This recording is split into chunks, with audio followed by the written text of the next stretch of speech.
working with the Biosphere Institute of the Bow Valley. We have a mission to empower community leadership to address environmental challenges. We do that through our WildSmart program led by Nick. We do that through our climate program, which has a bunch of wheels and knobs, including trying to get us into a circular economy and into the version of reusing, not anything else. So we're just luck with that and be part of that. And of course, we have a wonderful educator helping young people understand and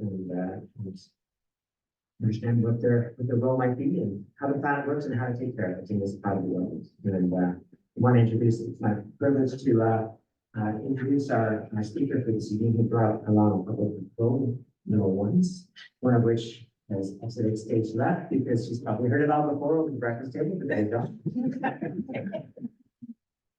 But I'm thrilled to have Hilary Young, Dr. Hilary Young with us tonight. Hilary is a Canmore local and conservation professional with almost a decade of experience working to protect and connect habitat in Western Canada. Shortly after completing her PhD in ecology at the University of Calgary, Hilary was thrilled to find work at Yellowstone Yukon Conservation Initiative for Wide home office in town that blends her passion for the beautiful Rocky Mountains with her background in ecology and conservation biology. Now, as Director of Communities and Conservation for Wide, Hilary and her team engage a wide range of communities for solutions that benefit nature and people. This includes working with residents of Indigenous and non-Indigenous decision makers to support key planning decisions, partnering with recreation and tourism organizations to limit impact in their industries, and collaborating with local communities to listen, learn, and implement solutions that promote human-wildlife coexistence. Before taking the new role of the Communities and Conservation Program a year ago, Hilary was the director of WildWire's Alberta program. Her team focused on wildlife corridors and wildlife crossings in key regions like the Bow Valley to ensure that wide-ranging species like grizzly bears, wolves, and elk could move between and beyond protected areas. Central to WildWire's work is an equity and justice-oriented lens so that the organization's effort benefit both nature and people in the greater WildWire region. Hilary's a friend. She's a wonderful example of what the people that are attracted to this fabulous community and enrich it and moving here. I'm just thrilled to bits that she could be with us tonight. Please join me in welcoming Hilary, Dr. Hilary.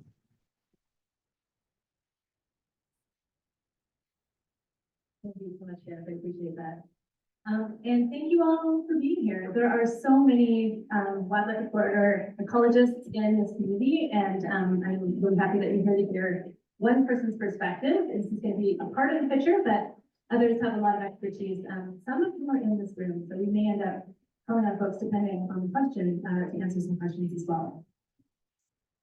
So some of you may know me as the Alberta Program Director. I have recently changed jobs at WildWire. I'm now the Director of Communities and Conservation Teams, but I work across the entire WildWire region.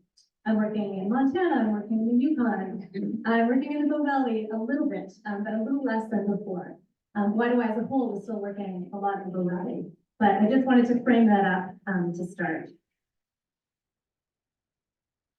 We already heard a great land acknowledgement. I'm just going to mention again that we're in the Chian-Kudebi, which is Canmore in the Stoney Alberta language, and it's the home to a number of different nations who are signatories to Treaty 7. Okay, we're going to take a moment to sort of set the stage here and talk a little bit about the state of the world. So in 2022, the World Wildlife Fund released their Living Planet report. It was an update of the 2020 version that got quite a bit of publicity, and it shows that since the 1970s, the size of populations, and they looked at a number of species across the globe, has been reduced by 69%. So we're not talking about species loss, we're talking about the size of populations of those species. A fairly drastic decline in the last 50 years. I'm going to also take a look at protected areas over the last century. So this is 1900. You see two little green dots if you look really closely. What places do you think those are? What protected areas existed before 1900? And Yellowstone. That's right. Those are the first two protected areas in the world. Were in North America. And over time, we saw a few more little green dots emerging, and more, 1980, we got some larger areas going. Between 1980 and the year 2000, some marine protected areas started popping up. And now we have, in Canada, at the end of 2022, so that's the most recent data available, we had 13.6% of land protected. You may know that we are aiming for 30% of land by 2030, so we've got a ways to go still. And Canada has 14.7% of its marine areas protected. One of the things to notice here is that, yes, there are some large green protected areas, but there's also a whole lot of very small, isolated green dots on this map. Those little green dots are not well connected to each other, and so species that are trying to persist in those green dots don't have a very great chance of dispersing beyond those green dots unless there are ways to connect those dots. So, in fact, only 10% of the world's parks are connected. For Canada here, I updated the 13.6% according to the 22 data. The other figures are actually 2020 numbers. I didn't have the updated numbers for those. But you'll see that although Canada is doing a bit better than the States, neither place is doing particularly well there. So we've got a little ways to go, certainly to reach both our protected area goals and to connect those protected areas well. Hey, why does this matter? Well, in the early 90s, 1991, a 5-year-old wolf named Flea was radio colored in Alberta, in Peter Lockie Provincial Park. And this is one of the first times that they actually had satellite cameras on, or satellite, sorry, colors on animals. And they found that she traveled over 100,000 square kilometers. So she traveled an area that's 15 times larger than Banff National Park, or 10 times larger than Yellowstone National Park. And in her travels, she crossed 3 states, 2 provinces, private lands, First Nations territories, and in the end, she was actually shot and killed in Kootenai National Park. It was legal at the time, and that was in 1995. But she taught us a really important lesson, which is that protected areas unto themselves are not nearly enough to keep these wide-ranging species persisting over time. I really love this map. So historic times is the time before settlers landed in North America, essentially. And so in historic times, what we've got are, so the numbers and the colors here, green and white are basically very few large mammal species. As you go from the green down to the red, 14, and the red color represents 14 different large mammal species. So you can see that on the left, we've got quite a bit of orange and yellow and red in the historic Waidawi region, so in that Rockies region. And when you look over into 2004, so that's the most recent data that we have for this particular analysis, we've lost quite a bit of the color. So there's a lot less red, orange, a little less yellow, but the area that has sort of the deepest representation or the most persistent representation of the orange and red is the Waidawi region.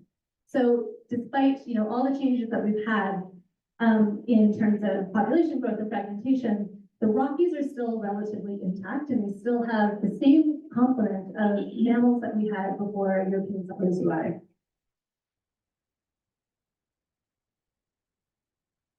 So Dr. Paul Duquette says, what we have in the Rocky Mountains is rare. It's an almost complete representation of all native mammals that roamed the Great Hills before Europeans arrived.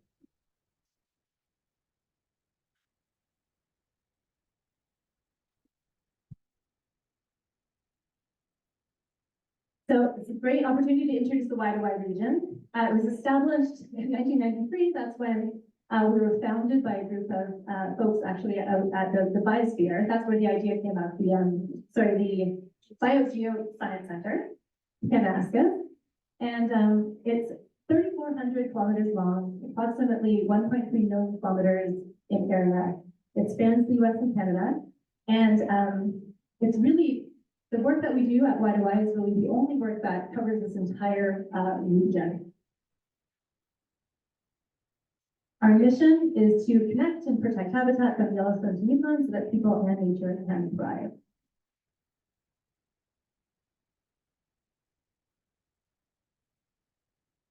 All right, so wildlife corridors. This is a big part of why we're here today. So wildlife corridors are part of the landscape that allow animals to move between larger areas of intact habitat, and are increasingly important for the survival of many species. Animals need corridors for daily and seasonal needs like the food and the water and their mates. They often, when we hear the mention of corridors, we think of bridges or tunnels.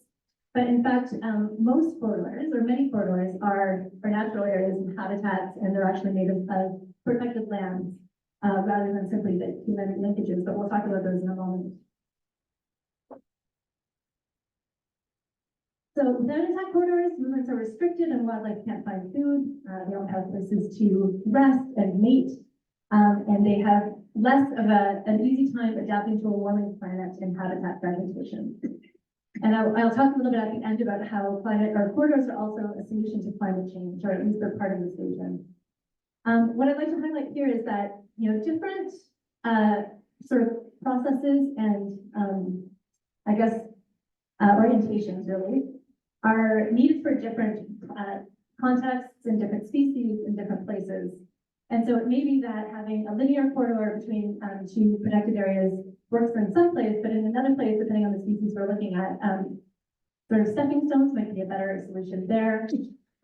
Restoration is a really key part of this as well, to make sure that we're actually allowing animals to move through places that have been fragmented or degraded. So lots of different components of the actual network for wildlife corridors. I'm going to talk for a moment about a couple of other examples of large-scale networks other than Y2Y, just to give you a sense that we are not alone. So there's the Jaguar corridor that connects northern Argentina up to Mexico. And the green here are sort of like, it's a little bit like the bear zones that we have in Alberta, where we have sort of recovery zones and then we have support zones. So the dark green are the recovery zones, and then the yellow here are more of the corridors and the connections between them. So they need to sort of support the existence of those protected areas. And then in Australia, there's the Great Eastern Ranges Conservation Corridor. And here, the most of the biodiversity exists in the western part of Australia. And I think it's 2/3 of all the biodiversity is sort of encompassed within this corridor. And the intention here is to create more and more connections. The darker yellow is lands included in the Great Eastern Range Initiative, which is not yet protected, but the idea is to create additional linkages in those areas. So it's a little bit aspirational right now.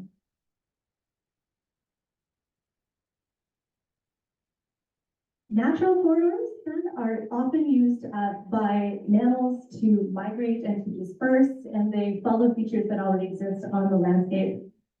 So rivers and mountains, for example, are often wildlife corridors. And we also, as I mentioned before, have human-made linkages, and these are to overcome fragmentation and linear infrastructure like roads and railways. Often they're in the form of a bridge or an underpass, depending on the situation. All right, the Bow Valley. All right. So the Bow Valley, I think you all know, is a very special place for us as people, but also for a number of its sort of ecological functions that it plays. Right here, this is a shot of this is Tunnel Mountain. You can see sort of or Sleeping Buffalo Mountain, as it's also called, there in the middle. And humans like valley bottoms for all the same reasons that animals do. Generally speaking, they're warm, they are productive. This one in particular, ours has a gravel bed river that runs through it. The Bow, it's wide enough for travel, and it's relatively low elevation. And so for all these reasons, the Bow Valley is it's actually a bit of a nexus of biodiversity. So it actually supports and supplies biodiversity to other regions.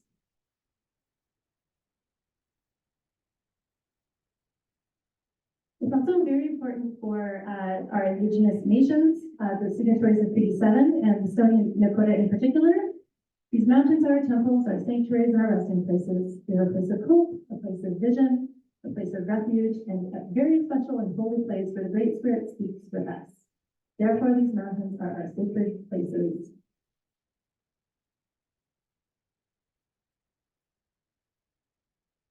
Okay, we talked about wildlife corridors, we talked about the Bow Valley, and so we're going to put them together and talk about wildlife corridors in the Bow Valley. So this image is of Canmore in particular. So we have large habitat patches that surround the town itself in the form of Bow Valley Wildland Park, the Bow Valley Provincial Parks. We have the Bow Valley habitat, or flats habitat as well. And then we've got movement corridors that connect them. And what we can see here is that the habitat patches as defined by the province are at least 4.5 square kilometers in size. And the corridors are much narrower, they're a little less simply defined, and their function is really to connect movement between these habitat patches. And I like this image because it's a little easier to sort of see exactly what we're talking about. We've got the Wind Valley large habitat patch at the bottom, that's a regional habitat patch, and we've got the Georgetown up sort of in the north west there. And already we can see that these habitat patches, which ideally are supporting the feeding and the resting and sort of the mating of these large species, are overlapping with some human use. So Georgetown in particular also contains the Canmore Nordic Center. The Canmore Nordic Center is sort of doubly defined as both a habitat patch and as a recreational use area. Recently, the town of Canmore approved development in the for the palliative care center in the South Habitat or South Canmore Habitat Patch. That one somehow ended up with a double designation as well, with both as a habitat patch, a local habitat patch, and a sort of future development designation. So we've got some conflicting sort of things happening in these habitat patches already, and that the corridors you can see are pretty narrow when you look at them from this view. So the long sort of southern corridor that is on the south side of the river there is basically all along the Three Sisters area, and in total it's 10 kilometers in size. And so when you look at the 2012 Bow Corridor Ecosystem Advisory Group's recommendations, they said for a corridor that size, that length, the minimum sort of width should be about 850 meters, which this one is clearly not. So we're already starting to see that the system of corridors and patches that we have around town are not meeting the ideal. I'll just point out some of the human linkages that we've got here as well. We've got some underpasses at East Gate, at Stewart Creek, at Deadlands Flats. There's a bridge crossing at the Rundle Forebay. And it's great that we have these connections, but they're effectively pinch points in the larger system. This is just a great little visual from Living with Wildlife by Leanne Allison, showing the role that Canmore and the Bow Valley has in sort of the greater picture. And so it connects Banff to the west, Kananaskis Country to the south and the east, and then it's also central to the entire Waidawi region that runs north to south. So the Bow Valley plays a role both in east-west connectivity, but also an important role in north-south connectivity.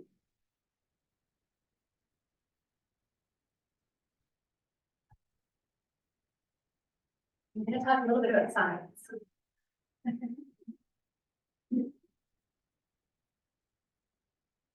So many of you probably saw this report when it came out. It got a lot of news coverage. And in 2022, Whittington, he's an ecologist at Parks Canada, and a number of other scientists released a report about basically looking at just wolves and grizzlies in the Bow Valley, looking at connectivity between Banff and Canmore, and found that since pre-colonial times, 85% of connectivity had been lost for those two species compared to historic values. They also found that high quality habitat had been reduced within the Bow Valley by about 14%. One of their findings was that large developments that expand Canmore's footprint, an example of this would be Three Sisters, as proposed, will have a significant and irreversible negative impact on connectivity in the valley.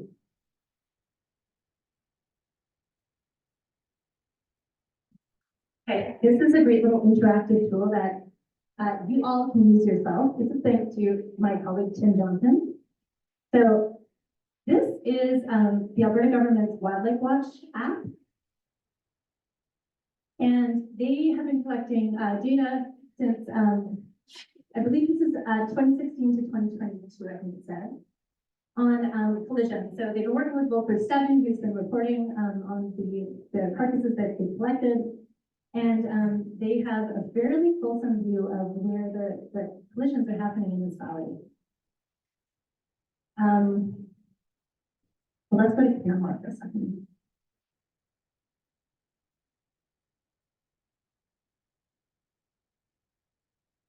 There we go. And we're zooming a little bit. And so we've got different images for elk and deer. Most of these are deer. Let's see, so you can click on them. This is an elk. I guess, oh, sorry, elk is the yellow, deer is the red.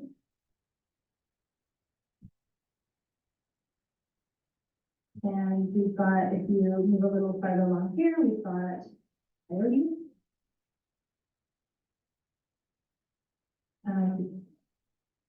It's pretty fun to just zoom in and see what's going to happen. There are, if we headed over towards, sorry, this isn't my computer, that's a little sticky. And there's another coyote. If we head the other way, which I won't do right now, there's a number of black bears that have been killed actually quite close to Lac des Arcs. So it's very interesting to get a sense of where the highest hotspots have been. Alberta transportation is often looking at human safety over connectivity for wildlife. So where they end up putting in infrastructure does not always reflect where it's the most important for connectivity, but where it's the most important for human safety. We'll talk about that a little bit soon, but no, here's some black bears. There we go. Yeah. If you'd like to play around with this yourself later, let me know and I will send you the link. So highways, obviously a large cause of mortality, but also of, it's sometimes they're just avoided, which means that the populations aren't connected. It's not always death that's the problem there. I wanted to point out, recently the Alberta government did a great little count of fruit trees in Canmore, and they found that there are over 2,500 fruit trees still in Canmore, and that's on town property and on private property, sort of scattered throughout. They look primarily at crabapple, cherry, and mountain ash. So there's some work to be done on that front too. And we will talk in a moment about the good work that is being done, but right now I'm just bringing up some of the reasons that wildlife are having a hard time in the valley. Right, so three sisters. Speaking of which, so this is such a nuanced and sort of detailed story that I really won't get into at this time, but I do want to sort of look at this through the lens of what matters most for the ecological values that we hold dear in the Bow Valley when it comes to these proposed developments. And for me, it's the fact that we had a decision that was made in 1992 with a different context, a body that doesn't make these kinds of decisions anymore, a much smaller population, climate change was not nearly as severe. All of these factors were made 30 years ago, and that decision still holds today. And to me, that's quite problematic. And that's one of the biggest challenges that I think we have around the Three Sisters decision. We'll talk a little bit about what is being proposed here. Again, I won't go into very much detail because you all know it very well, I think, or many of you do already, but there are two developments being proposed, both of which would expand the footprint of Canmore. One is Three Sisters Mountain Village, which is highlighted here. One of the challenges, and actually I'll go back for a second. So if you look at sort of the top rounded part of that ASB at the top, that the rounded edge at the north, that corresponds to the top edge here that we're looking at, but it's blown up quite a bit. And when we did a slope analysis adjacent to these area structure plans, or this particular footprint, we found that there's quite a bit of narrowing and steep slopes right adjacent to the edge of the development. So really what we're looking at are some pretty extreme pinch points that really come up very close to the edge of the development itself. We're not saying that wildlife won't move through some of these areas, but clearly Clearly, there's benches and there's space and there's still a probability or at least a possibility of animals moving through, but it's certainly not meeting sort of the basic standards of what we want in our wildlife corridors in this valley, which would be a lot lower, a lot wider, quite a bit flatter, more food opportunity, for example. The second is Smith Creek. Smith Creek will extend the footprint of Canmore all the way out to Deadlands Flats.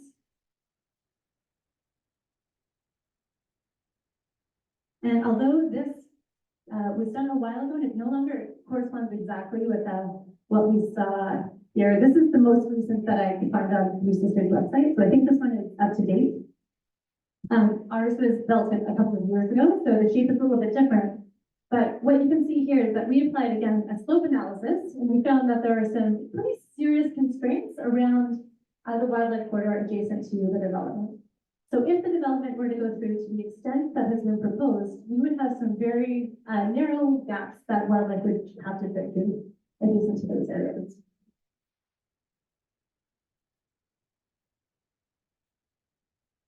Three Sisters proposals would potentially add 14,500 people to the town. The town's footprint, or population, sorry, has already doubled from 1996 to what it is now, more or less. So we'd be looking at a second doubling, approximately. And these types of contextual pieces really have not been incorporated into that decision made by the NRCD in 1992. One of the things I wanted to talk about before we start talking about solutions is this idea of cumulative effects. About 2 years ago now, I spent a couple of years looking at the development footprint. We worked with a modeling group, and we modeled how the development footprint had changed to current day and how it would continue to change if we were still looking at business as usual. So if everything, the rate that had happened to this point continued onwards, how it would continue to change to 2050. And so this is just looping back and forth. It gives you a sense of the growth that we've had. It's increased by 48%, or it would, from 1970 to 2050.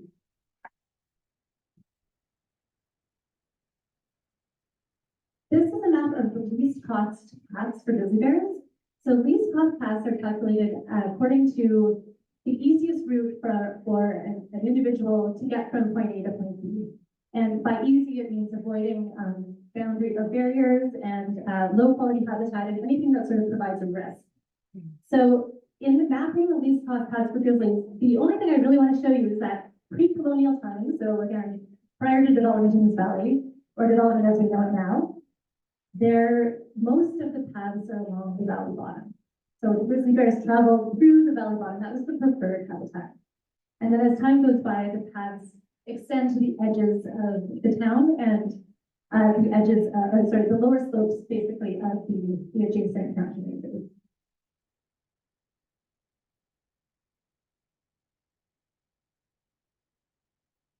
So we wanted to take this and turn it into something hopeful and helpful. And what we did was we decided to do a scenario analysis. So we had the business as usual scenario. We knew what that looked like. We were wondering if we tried different management scenarios, how could that potentially change the outcome? So we started changing things now in terms of how we manage people and how we manage development. What would things look like in the future? And we found ultimately we were able to change those least cost path models into human-bear conflict models. I won't go into the details as to how, but if you'd like to see the report, let me know. And we found, we ran these three scenarios, none of which are incredibly realistic, but the point is for them to be illustrative. So it's really just about showing what we could do if we decided to make some real change. When we limited urban expansion, so we decided, okay, what happens if we don't actually grow the footprint of Canmore anymore? We found that the risk of conflict increased by 35% compared to the business as usual scenario. No informal trails in this case means, and this is pretty unrealistic, but we're like, what if we only had designated trails on the landscape? And we got rid of all the pirate trails and anything that hadn't actually been approved by the Alberta government.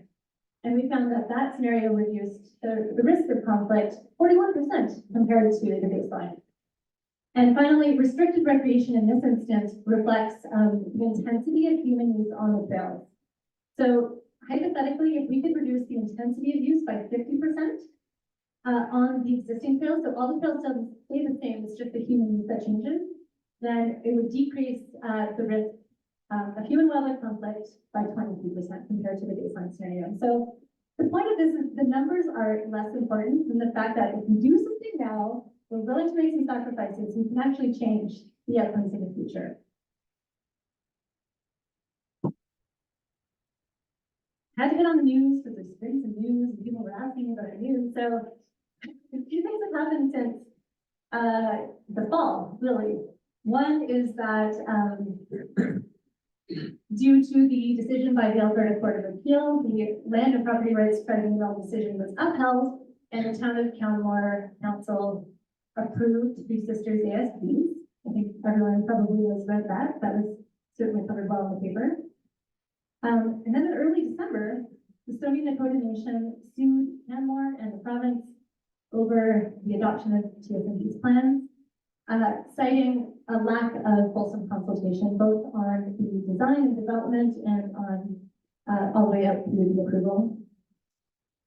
And then just last week, Canmore residents seek environmental assessment for contentious Three Sisters development. So Bow Valley Engage is a group of Canmore locals who have now become a not-for-profit society, and they sent in a letter to the director of the Environmental and Protection Enhancement Act, asking for an environmental impact assessment of Three Sisters' proposed developments. Lots is still happening, it's super loud, so the story goes on. All right, moving on to some of the good things that are happening in the valley, because I'm part of a number of these, and I think we're actually doing some good work. There's more to be done, but some good, sort of, I don't know, some hopeful pieces are happening on the ground. So one, everyone knows about the Stoney Nakoda Eggshell Wildlife Arch that's being built between Canmore and Calgary right now. And had I actually taken that map and shown you the site, you would have seen that there are a few black bears that have been built around that area. So it's not just an ungulate challenge, it's also bears as well that have been built through this connection. You may have heard that this has been delayed. It has. We heard about that in early December. The government is now on track apparently for completion sometime before the middle of 2024. That's the latest update that I have. So stay tuned as to whether that actually happens. I'm not sure.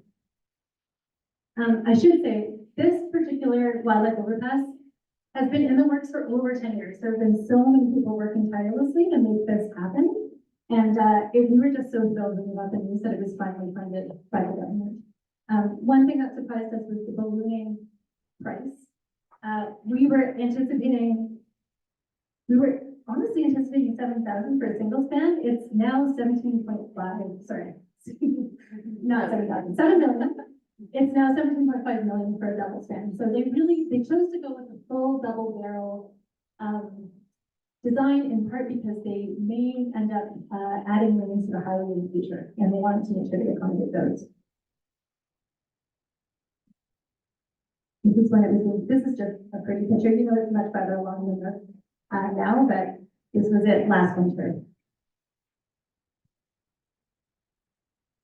So I hope that one resolves. But trails in the Bow Valley, everyone loves recreating. It's a big part of the reason that we're here. And the challenge isn't that we are as individuals recreating, it's that we are recreating in a way that's becoming less managed over time. There's a lot of new trails emerging. Folks are going out in the evenings and early mornings, and it's reducing the predictable habitat security for wildlife that have, some of which have adopted to become a little bit nocturnal because of our daytime activities. And so when we're recreating in the evenings, and we're doing shift work, so we're going out at 3 o'clock to go for a bike ride before we go on our shift, we're really disrupting that predictable habitat security for some of these more wary species. So one of the things that's happening right now is the CAT strategy, which is the Canmore Area Trail Strategy. And the aim is to create a network of designated trails, balancing ecology and exceptional visitor experience. We are not part of this. We got an update from Peggy Hilary, who's the lead on this from Alberta Parks. Or maybe it's forestry and parks now. And there's 6 phases, and they're currently in phase 1, which is info gathering and project launch. But there will be an opportunity, I think in phase 3 or 4, for public input and consultation. So I'm sure that will be well publicized when it happens. The Stoney Nakoda Nation in 2016 put out a cultural assessment of grizzly bear, and the intention of that work was to inform the Alberta government decision makers about a Stoney viewpoint and Stoney perspective on management of the grizzly bear. And they have recently received funds to do an updated version of this cultural assessment and to add to it. So that's happening now. We're pretty excited. We were one of the funding partners for this work, and it's just getting underway. So I don't actually have dates at this time, but we're excited that they're still continuing this work. You definitely don't need to read these names, but I wanted to list them to give you a sense of how many folks are involved in the Human Wildlife Coexistence Technical Working Group these days. So back in 2018, we put together a report. I was part of that original cohort of folks. We were quite proud of the report and its recommendations that came. There were 26 recommendations that came out of it in 2018. It took a hiatus through COVID, and then it restarted again fairly recently. And not everyone shows up to every meeting. A lot of these folks I've actually never seen, but at least there is a really strong engagement and a lot of desire to make positive change in that group. Again, I always want a little bit more to be happening there, but it's awesome that we've got this group of boundary folks who are all working together and communicating about the challenges we're having. The town of Canmore is working on a human wildlife coexistence implementation plan. And some of you may have filled out the survey that they had a little while back about some of your perspectives and some of the biggest challenges that you experience around coexistence. Fruit trees, off-leash dogs, all of those components were involved in the survey.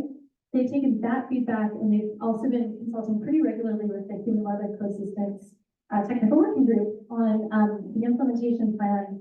We recently saw a draft, and it's due to go to council on March 5th. And all in all, although the scope is very contained because it's only sort of the work that can be done under the town of Canmore's jurisdiction, I'm pretty optimistic about the work that's being done now. And the town council committed to $30,000 a year for fruit tree removal for the next 5 years, quite recently, which is an increase over the $10,000 that they were spending before. So small things are happening. Right now, the Three Sisters Mountain Village, we're wrapping up, is it's working on an adaptive management and monitoring plan. As I'm not part of it, I don't actually have a sense of what's happening there. I know they're working actively with the Alberta government on it.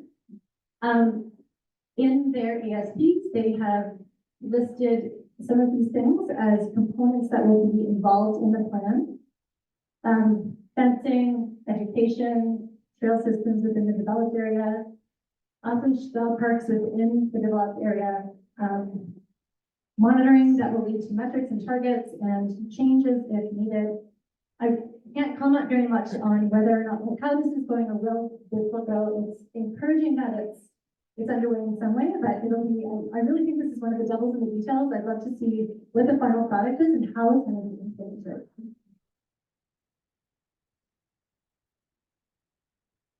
One thing that Three Sisters could do that would certainly help, and in my mind be better than simply a monitoring plan and an adaptive management plan, is give a little bit of land back.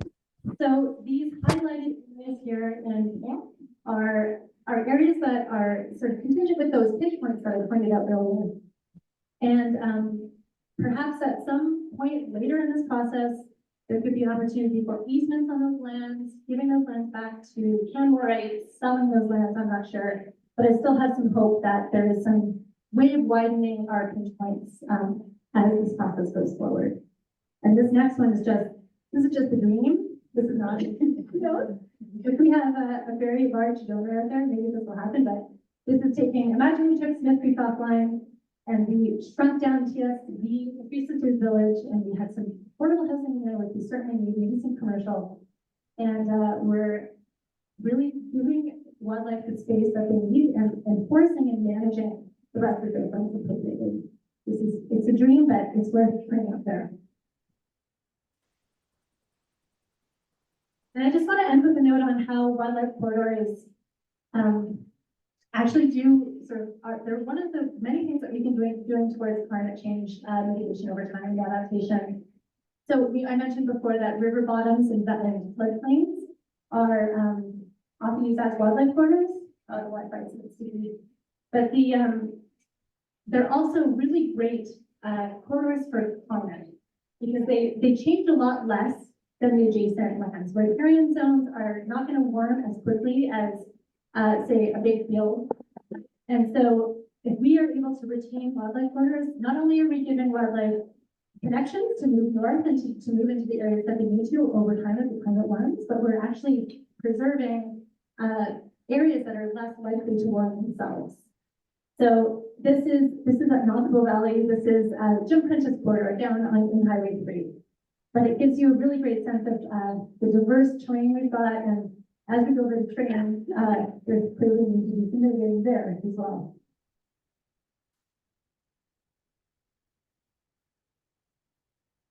All right, I'm going to finish a little with what can you do? What I know a lot of folks have felt a little bit disempowered over the last number of years around some of the issues involving our corridors in particular and their functionality. And I thought a lot about what I can suggest that you can do as individuals to take action at this stage. Because it's tough. It's really tough to figure out how one person can make a difference in the right way. I think, well, one thing, of course, is the opportunity to donate to YY. We also have donated to the Biosphere as well. And when you become a monthly donor, it is one of those things that doesn't feel like a lot if it's $10 a month, but the stability and predictability that you afford the organization means that they can actually respond and prepare to respond when things come up. And the Biosphere, of course, for putting on really great talks like this and these types of gatherings for us to discuss these issues.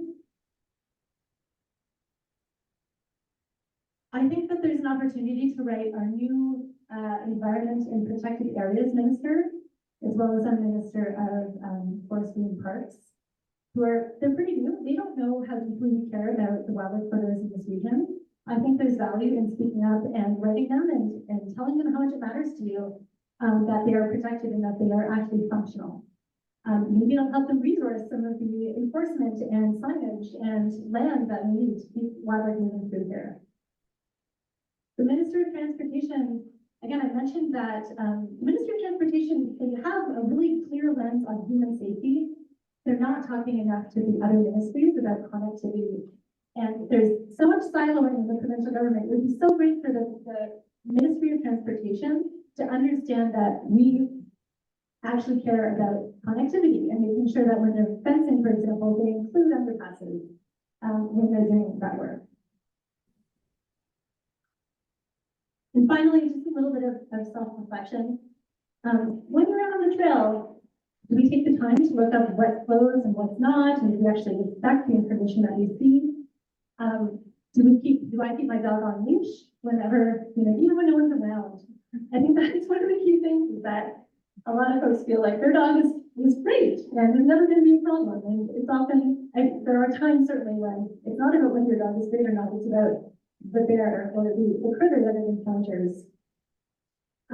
Do I know which trails are designated and stick to them? I think that there's some work to be done with PCATs to make it really clear to the public which trails are designated, because I don't think it's very evident. But we can all put in work as individuals to find out which ones are designated, which ones are private, and recreate accordingly. And then finally, are my recreation habits predictable for wildlife? So am I recreating outside of daylight hours, and I'm helping to retain that predictability for wildlife? And that's it. So thank you so much. I'm pretty sure we have some questions.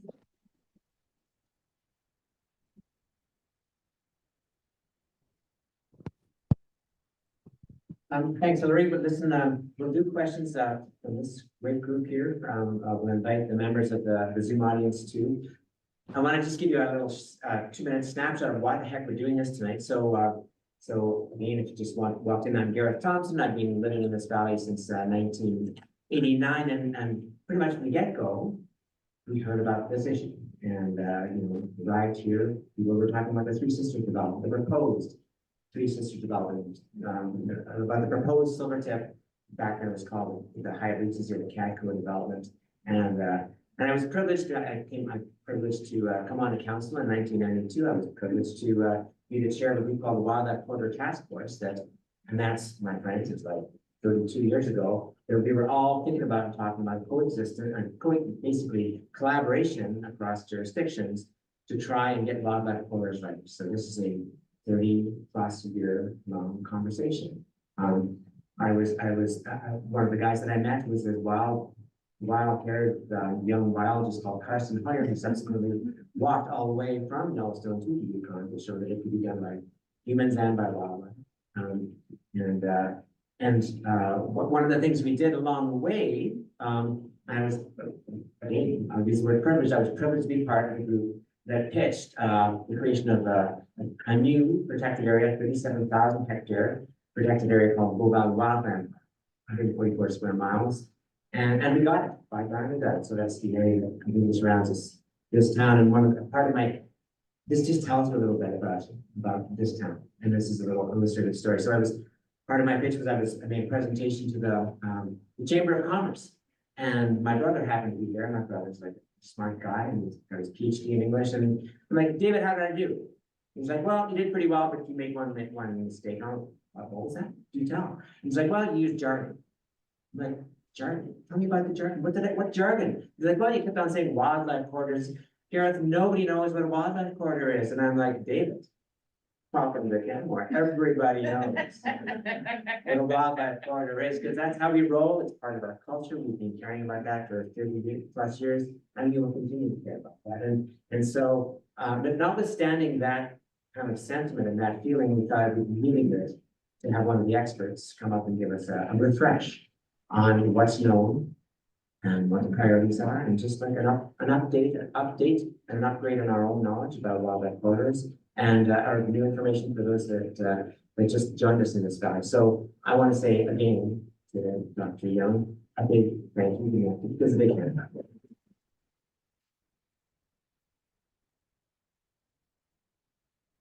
All right, so if anyone has a question, I would invite you to use your biggest teacher voice. Stand up if the spirit moves you. Tell us what your name is and give us that question nice and loud. Yes, sir, with a baseball hat. Are there tools on your website that tell you how to write to your elected officials? Yes. It's working good. Not currently. Generally, we have done a lot of that, but we don't have a specific sort of tool around this issue right now, but it might be the completed one. So I would be happy to share my email address with you and be there to get some of that stuff. That'd be Yeah. a great Good thing question. because a lot of groups, they make it really easy for you to just put your name in and push the button and it sends it there. Yeah, you know what? Some of it doesn't always respond very well to that. Honestly, it's easy for us, but they're like one letter. It's so much more meaningful when you can actually write letters with content. So, but we often do start with this, include this, make sure you got this, but write it yourself. That's often our tactic. So on that, let's just make sure that you get the note that Hilary just mentioned. So if you sign up for this through the link, then the library has your email address. We will send a brief proceedings. We always record this. We'll send you a link to the Zoom link, and this is all courtesy of Tanya. Thanks so much, Tanya. Then we'll send along contact information for Hilary. Sure, yeah. I think I did that loud and clear. And anything, any links that you think are relevant, walking around just to help these guys follow the plot. Let's go to hey Nick, because you've got what do we have for visitation on the Zoom, and could you just throw us out a question, please? Hey.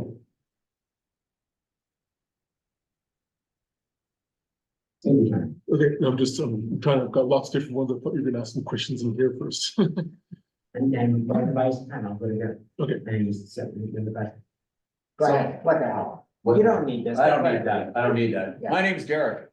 You talked a bit about transportation corridors and you showed some fantastic data about how highways are, result in mortality. We're also aware that trains in Banff, have a lot of mortality too. I didn't hear anybody talk about what are the trains like from a wildlife mortality basis from the Banff Park boundary out, into the vast prairies. Yeah, that is an excellent question. I don't have that data on me or sort of at my fingertips, but the train is certainly a large cause of mortality for bears, for a lot of the small critters that we aren't thinking about every day. And we're not hearing about them in the media, but they're certainly being killed by the train. A lot of mitigation efforts have been happening. We hear from Parks Canada in our human wildlife coexistence working group events that they have created movement corridors parallel to the tracks to keep, to sort of encourage wildlife to move onto these corridors instead of using the tracks for transportation. It's one of the things they've done, but there were a lot of recommendations in the report done by Colleen Cassidy and a number of others 5 years ago now that have yet to be implemented. So it's certainly an issue that we would like to see more movement on than we have to do. Yeah. And so maybe, on the TCP and their public affairs might be useful. Yeah. I understand that enough. CP is pretty tough, but we can try. We don't like easy challenges, Hilary. We just love the hard ones. More questions from you? Please go ahead, sir. John Mitchell. Dr. Young, you talked to something tonight, many things, but one is that the boat corridor is east-west, but also north-south. Right. Are the animals making an accommodation with their migrations north and south because the Bow Valley is becoming congested? Right. Excellent question. So Highway 1 is a genetic barrier for grizzly bears. And it's been established quite clearly. Highway 3 is as well. So these large highways are actually affecting the genetics of populations, and the movement is restricted enough that they are changing genetically. So that information exists for grizzly bears. I don't know about other species, but yeah, great question. That's not open.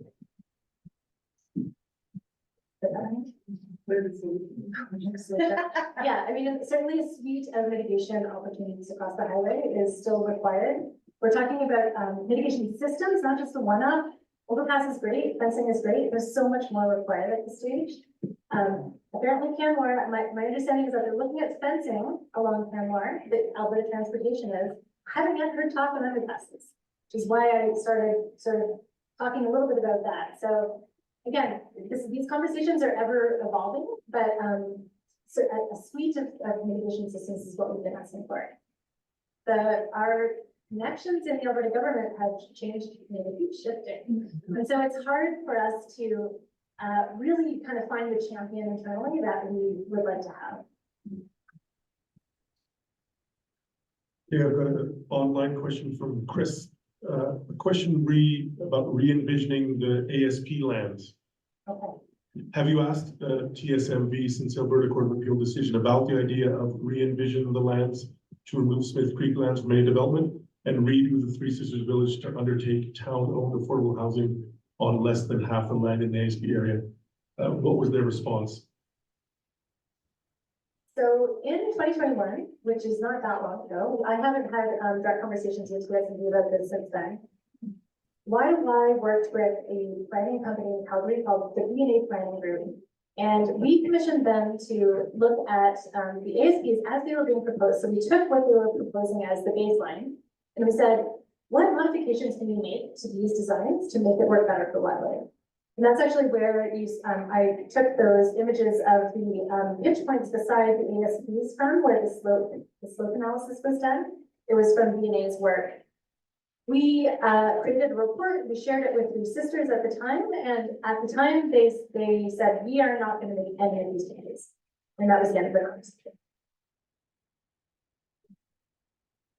Right. Maria Reynolds, and my daughter actually works for Y2Y. I'm proud of that. Yeah. What's your name and what's your daughter's name? Nadine Reynolds. Yes, indeed.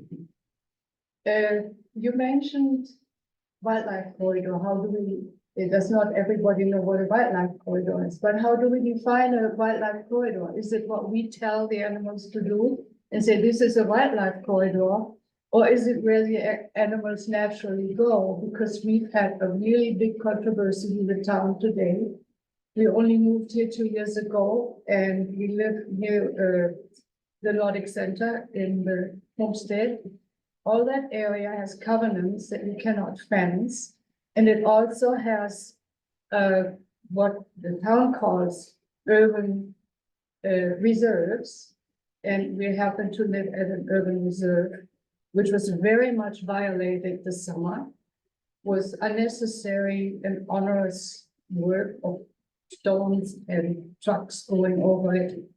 And the town tells us they do not estimate or consider any kind of value. And they tell us that this is not a wildlife corridor.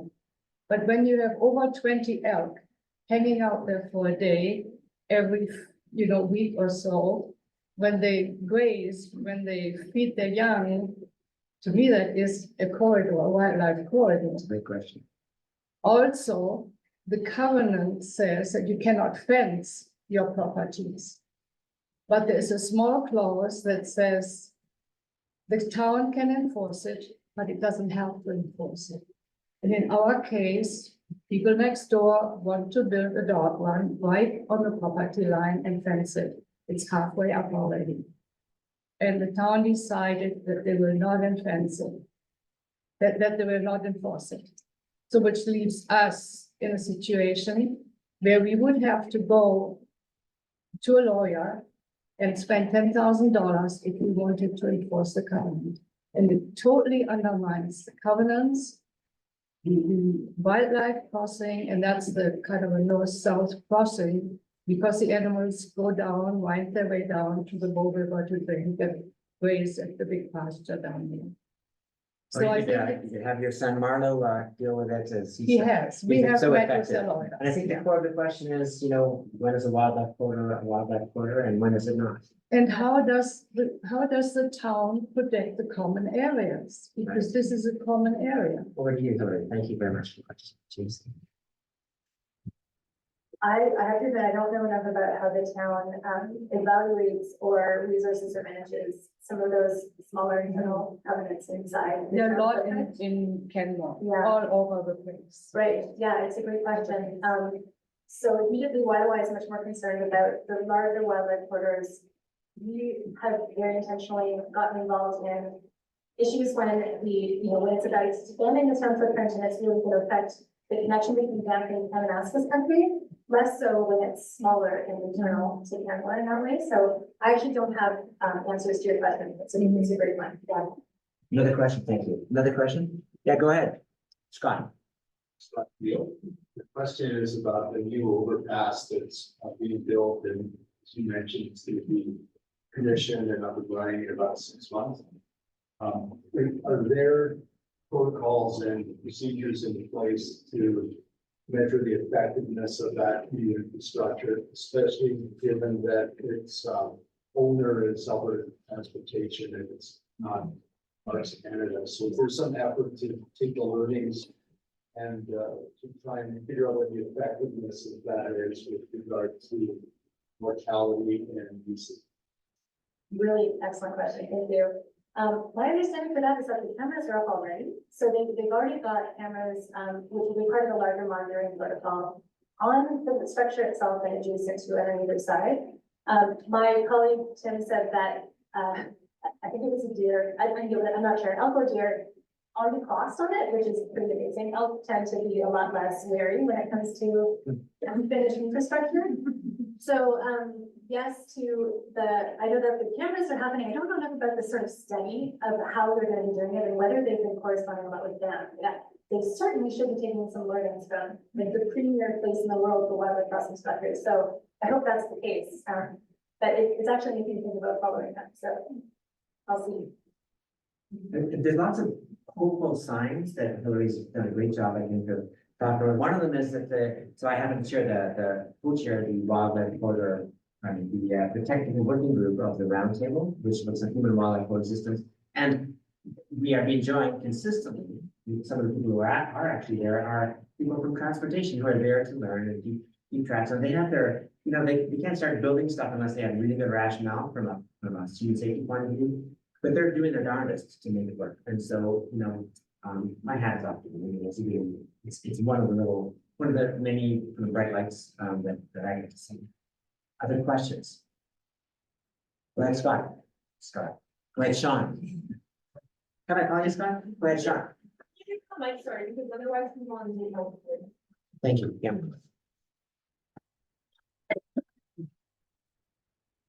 So going from being on the Alberta side of YY to now the YY region, That was such a big. talking about scales of these corridors.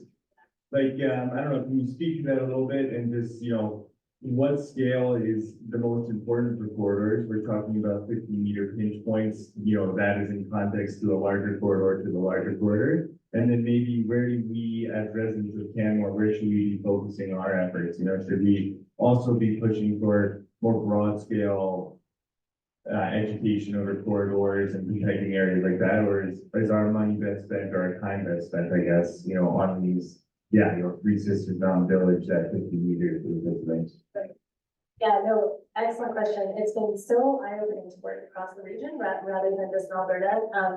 A lot of different fronts, and culturally is one of those fronts.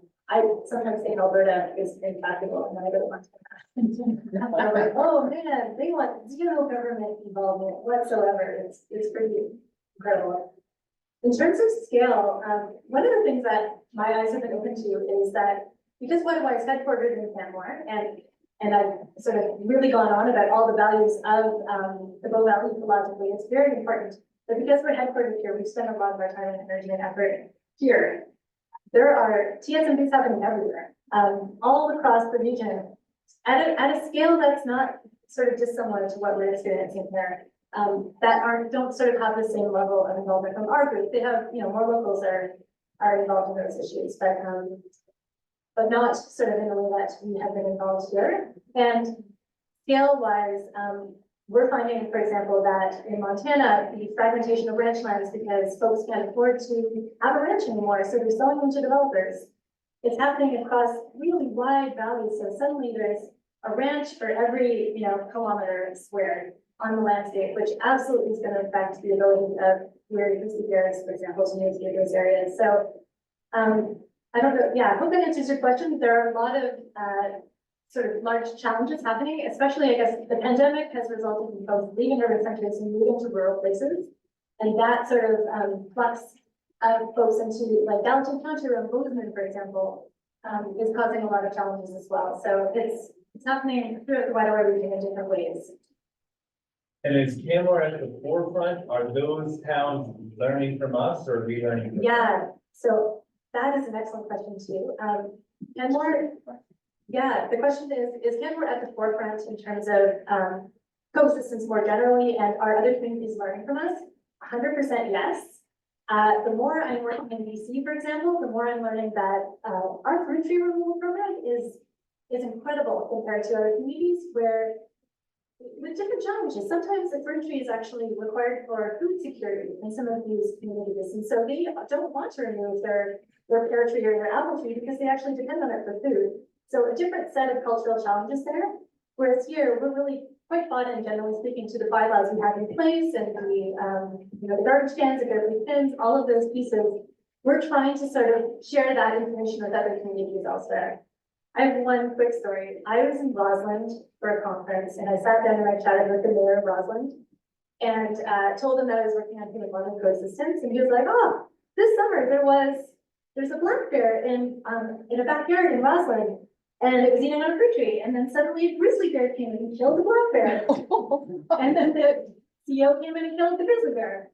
And it was this whole cascade of events that it didn't even make the media because it happens not terribly infrequently out there. Whereas here, it just would have been blown across everything. So it just gives me a lot of context about how well we're actually doing. We still have a ways to go, but we really are leading the way in many ways. I might just end there if that's okay. But on that, another bright light. I mean, we are Nick is, he's been at these conferences, just like Hilary has, and comes back with the message that, hey, we're doing so well compared to so many others when it comes to certain elements of this whole coexistence business. And I just want to give a quick shout out. So that was beside Sean at the back, there's Keelan Miller and Keelan Van Gogh who staff with the town of Canmore, both Caitlin's and both working on the enforcement and the education around sustainability under the leadership of Sally Cottles, who's the CA, who's just with us. Make that happen. Anyway, so in many ways, in the town of Canmore, we're killing it, which is great. You know, the privilege to have a wide here with us. And so, you know, if we can't make this happen here, then we can't make it happen anywhere. This is ground zero for so many important things. And I guess, you know, there's no shortage of challenges, as you've really shown us.